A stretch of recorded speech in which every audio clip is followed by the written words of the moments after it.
இப்போ பாரு, இந்த எக்கை வச்சு ஆம்லேட் ஆஃப் பாயில் சாப்பிட்டு போர் அடிக்குதா? அப்போ இந்த எக் 65 ட்ரை பண்ணி பாருங்கள். செம்ம டேஸ்ட்டாக இருக்கும். நான் அன்றைக்கி 6 எக் எடுத்திருக்கேன்.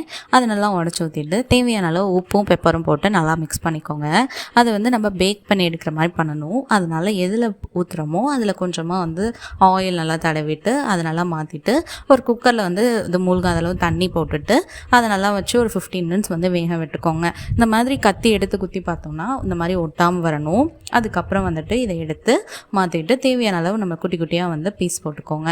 அதுக்கப்புறம் கொஞ்சமாக சிக்கன் 65 மசாலா, கார்ன்ஃப்ளவர், அரிசி மாவு, உப்பு, அப்புறம் இஞ்சி பூண்டு பேஸ்ட்டு எல்லாத்தையும் போட்டு நல்லா மிக்ஸ் பண்ணிவிட்டு அந்த வேக வச்சுருக்க எங்கெல்லாம் நல்லா போட்டு ஒரு 15 மினிட்ஸ் ஊற வச்சுக்கோங்க. அதுக்கப்புறம் தேவையான அளவு எண்ணெய் போட்டுட்டு அப்படியே நல்லா அதை பொரிச்சு எடுத்துக்கோங்க. போடுறப்ப குட்டியாக இருக்கும். அதுக்கப்புறம் அப்படியே நல்லா புஸ்ஸுன்னு வரும். அப்புறம் எடுத்து டேஸ்ட் பண்ணால் செம்ம டேஸ்ட்டாக இருக்கும். நீங்களும் ட்ரை பண்ணி பாருங்கள். பாய் பாய்.